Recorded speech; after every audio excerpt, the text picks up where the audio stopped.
Welcome to the Learning Pines YouTube. We hope this video helps. You need the right versions and file access first. Make sure Beammng and Beammp are updated, then quit the game.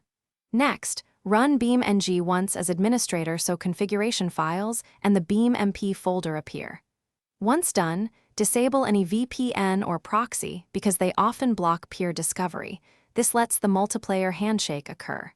Finally, open your router or firewall settings to prepare for port checks. You'll test them in the next step to ensure UDP/TCP traffic can reach the client. Now you'll verify network paths and tweak configs. First, run a UDP port check against the server port.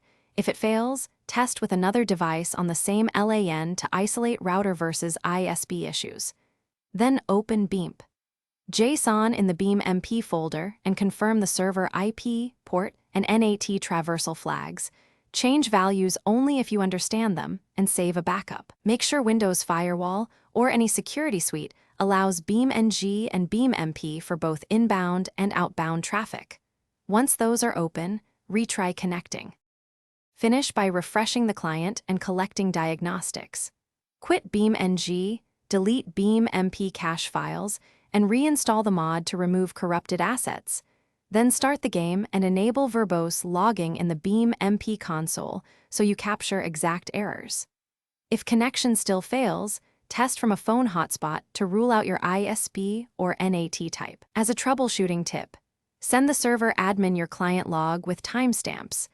Often they can spot authentication, ban, or whitelist blocks immediately and resolve the issue. Thanks for watching.